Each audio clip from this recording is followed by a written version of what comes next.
Vois, je mets aujourd'hui devant vous bénédiction et malédiction.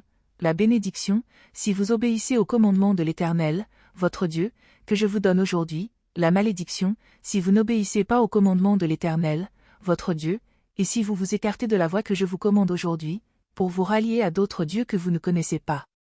Lorsque l'Éternel, ton Dieu, t'aura fait venir dans le pays où tu vas entrer pour en prendre possession, tu prononceras la bénédiction sur le mont Garizim et la malédiction sur le mont Lébal. Ces montagnes sont de l'autre côté du Jourdain, derrière le chemin du soleil couchant, au pays des Cananéens qui habitent dans la Araba vis-à-vis de Gigal, près des chênes de Morée. Car vous passez le Jourdain pour aller prendre possession du pays que l'Éternel, votre Dieu, vous donne, vous en prendrez possession et vous y habiterez. Vous observerez et vous mettrez en pratique toutes les prescriptions et les ordonnances que je vous donne aujourd'hui. Voici les prescriptions et les ordonnances que vous observerez et que vous mettrez en pratique, dans le pays que l'Éternel, le Dieu de vos pères, te donne pour que vous en preniez possession. Vous ferez totalement disparaître tous les lieux où les nations que vous allez déposséder rendent un culte à leur Dieu, sur les hautes montagnes, sur les collines et sous tout arbre verdoyant. Vous renverserez leurs autels, vous briserez leurs stèles, vous brûlerez au feu leurs poteaux d'Achéra, vous abattrez les statues de leurs dieux et vous ferez disparaître leur nom de ces lieux-là. Vous n'agirez pas ainsi à l'égard de l'Éternel, votre Dieu. Mais vous le chercherez au lieu que l'Éternel, votre Dieu, choisira parmi toutes vos tribus pour y placer son nom et l'y faire demeurer, c'est là que tu iras. C'est là que vous présenterez vos holocaustes, vos sacrifices, vos dîmes, vos prélèvements, vos offrandes votives, vos offrandes volontaires, ainsi que les premiers-nés de votre gros et de votre menu bétail. C'est là que vous mangerez devant l'Éternel, votre Dieu, et que, vous et vos familles, vous vous réjouirez de tous les biens que vous aurez sous la main et par lesquels l'Éternel, votre Dieu, vous aura béni. Vous n'agirez donc pas conformément à tout ce que nous faisons maintenant ici, où chacun fait ce qui lui semble bon, parce que vous n'êtes pas encore arrivés dans le lieu de repos et dans l'héritage que l'Éternel, ton Dieu, te donne. Mais vous passerez le Jourdain et vous habiterez dans le pays dont l'Éternel, votre Dieu, vous fait hériter, il vous donnera du repos en vous délivrant de tous les ennemis qui vous entourent, et vous habiterez en sécurité. Là sera le lieu que l'Éternel, votre Dieu, choisira pour y faire demeurer son nom. C'est là que vous présenterez tout ce que je vous ordonne, vos holocaustes, vos sacrifices, vos dîmes, vos prélèvements et les offrandes choisies dont vous ferez vœu à l'Éternel. Vous vous réjouirez devant l'Éternel, votre Dieu, vous, vos fils et vos filles, vos serviteurs et vos servantes, et le Lévite qui résidera, car il n'a ni part ni héritage avec vous. Garde-toi d'offrir tes holocaustes dans tous les lieux que tu verras, mais tu offriras tes holocaustes au lieu que l'Éternel choisira dans l'une de tes tribus, et c'est là que tu feras tout ce que je t'ordonne. Néanmoins, quand tu en auras le désir, tu pourras tuer du bétail et manger de la viande, selon la bénédiction que t'accordera l'Éternel, ton Dieu, partout où tu résideras, celui qui sera impur et celui qui sera pur pourront en manger, comme on mange de la gazelle et du cerf. Seulement, vous ne consommerez pas le sang, tu le répandras sur la terre comme de l'eau. Tu ne pourras pas manger là où tu résides la dîme de ton blé, de ton vin nouveau et de ton huile, ni les premiers-nés de ton gros et de ton menu bétail, ni aucune de tes offrandes faites en raison d'un vœu, ni tes offrandes volontaires, ni tes prélèvements. Mais c'est devant l'Éternel, ton Dieu, que tu les mangeras, dans le lieu que l'Éternel, ton Dieu, choisira, toi, ton fils et ta fille, ton serviteur et ta servante, et le Lévite qui résidera avec vous, et tu te réjouiras devant l'Éternel, ton Dieu, de tous les biens que tu auras sous la main. Aussi longtemps que tu vivras sur ton sol, garde-toi de délaisser le Lévite. Lorsque l'Éternel, ton Dieu, aura élargi tes frontières, comme il te l'a promis et que le désir de manger de la viande te fera dire, je voudrais manger de la viande. Tu pourras manger de la viande tout comme tu le désires. Si le lieu que l'Éternel, ton Dieu, aura choisi pour y placer son nom est éloigné de toi, tu pourras tuer du gros et du menu bétail que l'Éternel t'a donné, comme je te l'ai commandé, et tu pourras en manger là où tu résides tout comme tu le désires. Tu en mangeras comme on mange de la gazelle et du cerf, celui qui sera impur et celui qui sera pur en mangeront l'un et l'autre. Seulement, évite rigoureusement de consommer le sang, car le sang, c'est la vie, et tu ne consommeras pas la vie avec la chair. Tu ne le consommeras pas, tu le répandras sur la terre comme de l'eau. Tu ne le consommeras pas, afin que tu sois heureux, toi et tes fils après toi, en faisant ce qui est droit aux yeux de l'Éternel. Mais ce qui est à toi et que tu auras consacré, ainsi que tes offrandes votives, tu iras les apporter au lieu qu'aura choisi l'Éternel. Tu offriras tes holocaustes, la chair et le sang, sur l'autel de l'Éternel, ton Dieu, le sang de tes sacrifices sera répandu sur l'autel de l'Éternel, ton Dieu, et tu mangeras la chair. Observe et écoute toutes ces paroles que je t'ordonne, afin que tu sois heureux, toi et tes fils après toi, à perpétuité, en faisant ce qui est bien et ce qui est droit aux yeux de l'Éternel, ton Dieu. Lorsque l'Éternel, ton Dieu, aura exterminé devant toi les nations que tu vas déposséder, lorsque tu les auras dépossédées et que tu habiteras dans leur pays, garde-toi de te laisser prendre au piège en les imitant, après qu'elles auront été détruites devant toi. Garde-toi de t'informer de leur Dieu et de dire, comment ces nations rendaient-elles un culte à leur Dieu? Moi aussi, je veux faire de même. Tu n'agiras pas ainsi à l'égard de l'Éternel, ton Dieu, car elles faisaient pour leur Dieu toutes sortes d'horreurs qui sont odieuses à l'Éternel, et même elles brûlaient au feu leurs fils et leurs filles en l'honneur de leur Dieu. Vous observerez et vous mettrez en pratique ce que je vous ordonne. Tu n'y ajouteras rien et tu n'en retrancheras rien. S'il se lève au milieu de toi un prophète ou un visionnaire qui t'annonce un signe ou un prodige, et qu'il y ait accomplissement du signe ou du prodige dont il t'a parlé en disant, rallions-nous à d'autres dieux, des dieux que vous ne connaissez pas et rendons-leur un culte. Tu n'écouteras pas les paroles de ce prophète ou de ce visionnaire, car c'est l'Éternel, votre Dieu, qui vous met à l'épreuve pour savoir si vous aimez l'Éternel, votre Dieu, de tout votre cœur et de toute votre âme. Vous vous rallierez à l'Éternel, votre Dieu, et vous le craindrez, vous observerez ses commandements, vous obéirez à sa voix, c'est à lui que vous rendrez un culte, et vous vous attacherez à lui. Ce prophète ou ce visionnaire sera puni de mort, car il a parlé de rébellion contre l'Éternel, votre Dieu, qui vous a fait sortir du pays d'Égypte et vous a libéré de la maison de servitude, et il a voulu te pousser hors de la voie dans laquelle l'Éternel, ton Dieu, t'a ordonné de marcher. Tu extirperas ainsi le mal au milieu de toi. Si ton frère, fils de ta mère, ou ton fils, ou ta fille, ou la femme qui repose sur ton sein, ou ton ami que tu aimes comme toi-même, et t'incite secrètement en disant, allons rendre un culte à d'autres dieux. Des dieux que ni toi ni tes pères n'avaient connus, d'entre les dieux des peuples qui vous entourent, de près ou de loin, d'un bout à l'autre de la terre tu n'y consentiras pas et tu ne l'écouteras pas, ton œil sera sans pitié, tu n'useras pas de ménagement et tu ne le couvriras pas. Mais tu devras le tuer, ta main se lèvera la première sur lui pour le faire mourir, et la main de tout le peuple ensuite, tu le lapideras, et il mourra, parce qu'il a cherché à te pousser loin de l'Éternel, ton Dieu, qui t'a fait sortir du pays d'Égypte, de la maison de servitude. Ainsi, tout Israël l'apprendra et sera dans la crainte, et l'on ne commettra plus une action aussi mauvaise au milieu de toi. Si tu entends dire au sujet de l'une des villes que l'Éternel, ton Dieu, t'a donné pour y habiter, des vauriens sont sortis de chez toi et ont excité les habitants de leur ville en disant, allons rendre un culte à d'autres dieux. Des dieux que vous ne connaissez pas, tu procéderas à une enquête, à des sondages, à des interrogatoires sérieux. La chose est-elle vraie, le fait est-il établi, cette horreur a-t-elle été commise au milieu de toi, alors tu frapperas du tranchant de l'épée les habitants de cette ville, tu l'avoueras à l'interdit avec tout ce qui s'y trouvera, y compris le bétail, au tranchant de l'épée. Tu amasseras tout le butin au milieu de la place et tu brûleras entièrement au feu la ville avec tout son butin, devant l'Éternel, ton Dieu, elle sera pour toujours un tertre inhabité, elle ne sera jamais rebâtie. Rien de ce qui sera voué à l'interdit ne s'attachera à ta main, afin que l'Éternel revienne de l'ardeur de sa colère, qu'il t'accorde sa compassion, et qu'il te multiplie, comme il a juré à tes pères, si tu obéis à la voix de l'Éternel, ton Dieu, en observant tous ces commandements que je te donne aujourd'hui et en faisant ce qui est droit aux yeux de l'Éternel, ton Dieu. Vous êtes des fils pour l'Éternel, votre Dieu. Vous ne vous ferez pas d'incision et vous ne vous ferez pas de place chauve entre les yeux à l'occasion d'un décès.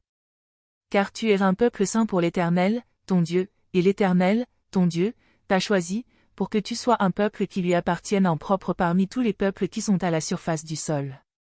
Tu ne mangeras rien d'impur. Voici les animaux que vous mangerez, le bœuf, l'agneau et le chevreau, le cerf, la gazelle et le daim, le bouquetin, le chevreuil, le mouflon et l'antilope. Vous mangerez toute bête qui a le sabot fendu, le pied fourchu avec 2 sabots, et qui rumine. Mais voici ceux que vous ne mangerez point parmi ceux qui ruminent et qui ont le sabot fendu et fourchu, le chameau, le lièvre et le daman, qui ruminent, mais qui n'ont pas le sabot fendu, ils seront impurs pour vous, le porc, qui a le sabot fendu, mais qui ne rumine pas, il sera impur pour vous, vous ne mangerez pas de leur chair et vous ne toucherez pas à leurs cadavres. Voici parmi tous les animaux qui sont dans les eaux ceux que vous mangerez de tous ceux qui ont des nageoires et des écailles. Mais vous ne mangerez d'aucun de ceux qui n'ont point de nageoires ou d'écailles, ils seront impurs pour vous. Vous mangerez tout oiseau pur. Mais voici ce dont vous ne mangerez pas, le vautour, l'orfraie et l'aigle de mer, la buse, le faucon, le milan et ce qui est de son espèce, le corbeau et toutes ses espèces, l'autruche, le hibou, la mouette, l'épervier et ce qui est de son espèce, le chat-huant, la chouette et le cygne, le pélican, le cormoran et le plongeon, la cigogne, le héron et ce qui est de son espèce, la huppe et la chauve-souris. Toute bestiole ailée sera impure pour vous, on n'en mangera pas. Vous mangerez toute volaille pure. Vous ne mangerez d'aucune bête morte, tu la donneras à l'immigrant qui résidera avec toi, afin qu'il la mange, ou tu la vendras à un étranger, car tu es un peuple saint pour l'Éternel, ton Dieu. Tu ne feras pas cuire un chevreau dans le lait de sa mère. Tu lèveras la dîme de tout ce que produira ta semence, de ce que rapportera ton champ chaque année. Tu mangeras devant l'Éternel, ton Dieu, dans le lieu qu'il choisira pour y faire demeurer son nom, la dîme de ton blé, de ton vin nouveau et de ton huile, les premiers-nés de ton gros et de ton menu bétail, afin que tu apprennes à craindre toujours l'Éternel, ton Dieu. Peut-être, le chemin sera-t-il trop long pour ce transport, à cause de ton éloignement du lieu qu'aura choisi l'Éternel, ton Dieu, pour y faire résider son nom, parce que l'Éternel, ton Dieu, t'aura béni. Alors, tu échangeras ta dîme contre de l'argent, tu serras cet argent dans ta main et tu iras au lieu que l'Éternel, ton Dieu, aura choisi. Là, tu échangeras l'argent contre tout ce que tu désireras, gros et menu bétail, vin et liqueur, tout ce qui te fera plaisir, tu mangeras là devant l'Éternel, ton Dieu, et tu te réjouiras, toi et ta famille. Tu ne délaisseras pas le Lévite qui résidera avec toi, car il n'a ni part ni héritage avec toi. Au bout de 3 ans, tu sortiras toute la dîme de tes produits pendant cette 3e année et tu la déposeras là où tu résideras. Alors viendront le Lévite, qui n'a ni part ni héritage avec toi, l'immigrant, l'orphelin et la veuve, qui résideront avec toi, ils mangeront et se rassasieront, afin que l'Éternel, ton Dieu, te bénisse dans toute l'œuvre que tu entreprendras de tes mains. Au bout de 7 ans, tu observeras la règle de la remise. Et voici en quoi consiste la remise. Tout créancier qui aura fait un prêt à son prochain en fera remise, et il ne pressera pas son prochain et son frère quand on aura publié la remise en l'honneur de l'Éternel. Tu pourras presser l'étranger, mais tu feras remise de ce qui t'appartiendra chez ton frère. Toutefois, il n'y aura pas de pauvres chez toi, car l'Éternel te comblera de bénédictions dans le pays que l'Éternel, ton Dieu, te donne en héritage pour que tu en prennes possession, pourvu seulement que tu obéisses à la voix de l'Éternel, ton Dieu, en observant et mettant en pratique tout ce commandement que je te donne aujourd'hui. L'Éternel, ton Dieu, te bénira comme il te l'a dit, tu prêteras sur gage à beaucoup de nations et tu n'emprunteras pas, tu domineras sur beaucoup de nations, et elles ne domineront pas sur toi. S'il y a chez toi quelques pauvres parmi tes frères, qui résident avec toi, dans le pays que l'Éternel, ton Dieu, te donne, tu n'endurciras pas ton cœur et tu ne fermeras pas ta main devant ton frère pauvre, mais tu lui ouvriras ta main et tu lui prêteras sur gage de quoi pourvoir à ses besoins. Garde-toi d'avoir dans ton cœur des pensées détestables et de dire, la 7e année, l'année de la remise approche. Garde-toi d'avoir un œil sans pitié pour ton frère pauvre et de ne rien lui donner. Il crierait à l'Éternel contre toi, et tu te chargerais d'un péché. Fais-lui un don, et que ton cœur ne lui donne pas à regret, car, à cause de cela, l'Éternel, ton Dieu, te bénira dans tous tes travaux et dans toutes tes entreprises. Il ne manquera pas de pauvres au milieu du pays, c'est pourquoi je te donne ce commandement, tu devras ouvrir ta main à ton frère, aux malheureux et aux pauvres dans ton pays. Si l'un de tes frères hébreux, homme ou femme, se vend à toi, il te servira 6 années, mais la 7e année, tu le renverras libre de chez toi. Et lorsque tu le renverras libre de chez toi, tu ne le renverras pas les mains vides, tu le pourvoiras de présents pris sur ton menu bétail, sur ton aire, sur ton pressoir, tu lui donneras des biens dont l'Éternel, ton Dieu, t'aura béni. Tu te souviendras que tu as été esclave au pays d'Égypte, et que l'Éternel, ton Dieu, t'a libéré, c'est pourquoi je te donne aujourd'hui ce commandement. Toutefois si ton esclave te dit, je ne veux pas sortir de chez toi, parce qu'il t'aime, toi et ta maison, et qu'il se trouve bien chez toi alors tu prendras le poinçon et tu lui perceras l'oreille contre le battant de la porte, et il sera pour toujours ton esclave. Tu feras de même pour ta servante. Tu ne trouveras pas pénible de le renvoyer libre de chez toi, car il t'a servi 6 ans, en fournissant un travail qui vaut le double du salaire d'un mercenaire, et l'Éternel, ton Dieu, te bénira dans tout ce que tu feras. Tu consacreras à l'Éternel, ton Dieu, tout premier-né mâle qui naîtra dans ton gros et dans ton menu bétail. Tu ne travailleras pas avec le premier-né de tes bovins et tu ne tondras pas le premier-né de tes moutons. Tu le mangeras année après année, toi et ta famille, devant l'Éternel, ton Dieu, dans le lieu que l'Éternel aura choisi. S'il a quelque défaut, s'il est boiteux ou aveugle, ou s'il a quelque autre difformité, tu ne le sacrifieras pas à l'Éternel, ton Dieu. Tu le mangeras là où tu résides, celui qui sera impur et celui qui sera pur en mangeront l'un comme l'autre, comme on mange de la gazelle ou du cerf. Seulement, tu n'en consommeras pas le sang, tu le répandras sur la terre comme de l'eau. Observe le mois des épis et célèbre la Pâque en l'honneur de l'Éternel, ton Dieu, car c'est dans le mois des épis que l'Éternel, ton Dieu, t'a fait sortir d'Égypte, pendant la nuit. Tu sacrifieras la Pâque à l'Éternel, ton Dieu, du menu et du gros bétail dans le lieu que l'Éternel choisira pour y faire demeurer son nom. Pendant la fête, tu ne mangeras pas de pain levé, mais tu mangeras 7 jours des pains sans levain, du pain d'affliction, car c'est avec précipitation que tu es sorti du pays d'Égypte. Tu te souviendras ainsi toute ta vie du jour où tu es sorti du pays d'Égypte. On ne verra pas chez toi de levain, dans tout ton territoire, pendant 7 jours, et rien de la chair des victimes que tu sacrifieras le soir du premier jour ne restera pendant la nuit jusqu'au matin. Tu ne pourras pas sacrifier la Pâque dans la quelconque des endroits que l'Éternel, ton Dieu, te donne pour résidence, mais c'est dans le lieu que l'Éternel, ton Dieu, choisira, pour y faire demeurer son nom que tu sacrifieras la Pâque, le soir, au coucher du soleil, à l'époque de ta sortie d'Égypte. Tu feras cuire et tu mangeras la victime dans le lieu que choisira l'Éternel, ton Dieu. Et le matin, tu pourras t'en retourner et t'en aller vers tes tentes. Pendant 6 jours, tu mangeras des pains sans levain, et le 7e jour, il y aura une cérémonie de clôture en l'honneur de l'Éternel, ton Dieu, tu ne feras pas d'ouvrage. Tu compteras cette semaine, tu commenceras à les compter dès le moment où la faucille sera mise dans le blé sur pied. Puis tu célébreras la fête des semaines en l'honneur de l'Éternel, ton Dieu, l'offrande volontaire que tu donneras de ta main sera proportionnelle aux bénédictions que l'Éternel, ton Dieu, t'aura accordées. Tu te réjouiras devant l'Éternel, ton Dieu, dans le lieu que l'Éternel, ton Dieu, choisira pour y faire demeurer son nom, toi, ton fils et ta fille, ton serviteur et ta servante, le Lévite qui résidera avec toi, ainsi que l'immigrant, l'orphelin et la veuve qui seront au milieu de toi. Tu te souviendras que tu as été esclave en Égypte et tu observeras et mettras ces prescriptions en pratique. Tu célébreras la fête des huttes pendant 7 jours, quand tu recueilleras le produit de ton aire et de ton pressoir.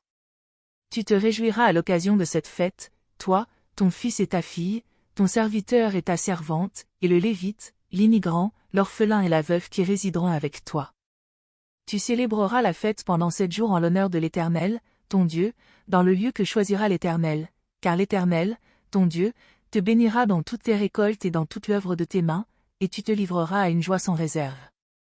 3 fois par an, tous les hommes d'entre vous se présenteront devant l'Éternel, ton Dieu, dans le lieu qu'il choisira, à la fête des pains sans levain, à la fête des semaines et à la fête des huttes. On ne se présentera pas devant l'Éternel les mains vides.